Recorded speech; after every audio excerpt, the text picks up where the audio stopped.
8th standard इकाई 1 पत्ते इलകൾ leaves. पहला पाठ पेड़ मരം ट्री। സുശീൽ ശുക്ല കവിത। സുശീൽ ശുക്ല എഴുതിയ കവിതയാണ് पेड़ मരം। कविता का सारांश। सुशील शुक्ल की एक समकालीन कविता है पेड़। कवि इस कविता में पेड़ की तुलना एक दर्जी से करते हैं। दर्जी कपड़े के टुकड़ों को जोड़कर जिस प्रकार सुंदर पोशाक बनाता है उसी प्रकार पेड़ भी प्रकृति में एक दर्जी की तरह काम करते हैं।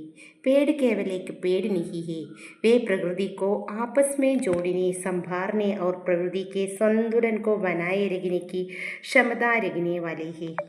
സുശീൽ ശുക്ലയുടെ സമകാലീന കവിതയാണ് മരം. മരം ഈ കവിതയിൽ മരത്തെ ഒരു തയ്യൽക്കാരനോട് ഉപമിച്ചിരിക്കുന്നു. ദർജി തയ്യൽക്കാരൻ.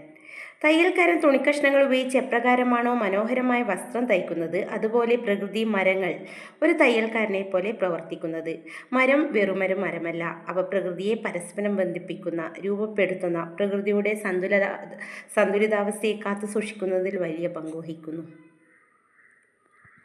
कवि कहते हैं कि पेड़ घोंसले सिलते हैं। इसका मतलब यह है कि पक्षियों को रहने के लिए जगह देते हैं। उसी प्रकार पेड़ हवा, धूप और छाया को समान रूप से सबको बांटते हैं। वैसे ही पेड़ मिट्टी, पानी, रंग, आकाश और हवा आदि प्रदान करके प्रकृति वातावरण देते हैं। पेड़ के जड़ें मिट्टी में होते हैं। मिट्टी से कई धातुओं को स्वीकार करके रंगीन पत्ते, फल, फूल आदि हमें प्रदान करते हैं। कवि कहते हैं कि पेड़ ने पानी को सिलकर आकाश बनाया है। पेड़ के पैर मिट्टी के पानी में है तो सिर आकाश में है। जामुन, आम जैसे फलों में वे उनका स्वाद भरकर रखते हैं और मानव और पशु पक्षियों का उपकार करते हैं। മരങ്ങൾ കിളിക്കൂടുകൾ തുന്നിച്ചേർക്കുന്നു. പക്ഷികൾക്ക് മരങ്ങൾ വാസസ്ഥലമൊരുക്കുന്നു. അതുപോലെ മരങ്ങൾ കാറ്റ്, വെയിൽ, തണൽ ഇവയെല്ലാം എല്ലാവർക്കും ഒരേ രീതിയിൽ പ്രദാനം ചെയ്യുന്നു. അതുപോലെ മരങ്ങൾ മണ്ണ്, വെള്ളം, നിറം, ആകാശം, കാറ്റ് ഇവയിലൂടെ പ്രകൃതിക്ക് നല്ല അന്തരീക്ഷം സൃഷ്ടിക്കുന്നു. മരങ്ങളുടെ വേരുകൾ മണ്ണിലാണ്.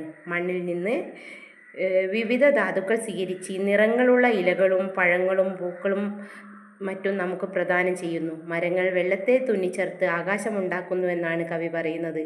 മരങ്ങളുടെ കാലുകൾ മണ്ണിലെ വെള്ളത്തിൽ നിൽക്കുമ്പോൾ തല നിൽക്കുന്നത് ആകാശത്തിലാണ്. ഞാവൽ, മാമ്പഴം തുടങ്ങിയ പഴങ്ങളിൽ മരങ്ങൾ സ്വാദ് നിറയ്ക്കുന്നു. അവ മനുഷ്യനും പക്ഷിമൃഗാദികൾക്കുമായി നൽകുന്നു. पेड़ हमारे जीवन का एक अभिन्न अंग है। वे प्रकृति के संतुलन को बनाए रखते हैं। वे पेड़ सृजन करता है, जीवन दाता है। जिस प्रकार एक दर्जी अपनी कला से सुंदर पोशाक बनता है, उसी प्रकार पेड़ हमारी प्रकृति को सुंदर, उपयोगी और जीवन बनाते हैं। कवि बताना चाहता है कि हमें भी पेड़ की तरह जीवन में ധന്യാത്മക ഭൂമിക നിവാനി ചാഹിയേ. മരങ്ങൾ നമ്മുടെ ജീവിതത്തിൻ്റെ ഭാഗമാണ്. പ്രകൃതിയുടെ സന്തുലിതാവസ്ഥയെ കാത്തുസൂക്ഷിക്കുന്നു. മരങ്ങൾ വലിയ സൃഷ്ടാക്കളാണ്, ജീവൻദാതാക്കളാണ്. എപ്രകാരമാണ് ഒരു തയ്യൽക്കാരൻ തൻ്റെ കല പ്രയോജനപ്പെടുത്തി സുന്ദരമായ വസ്ത്രം തയ്ക്കുന്നത്, അപ്രകാരം മരങ്ങൾ നമ്മുടെ പ്രകൃതിയെ സുന്ദരവും ഉപയോഗപ്രദവും ജീവസുറ്റതുമാക്കി തീർക്കുന്നു. നമുക്കും മരങ്ങളെപ്പോലെ ജീവിതത്തിൽ പോസിറ്റീവായി പ്രവർത്തിക്കാൻ സാധിക്കുമെന്നാണ് കവി ആഗ്രഹിക്കുന്നത്.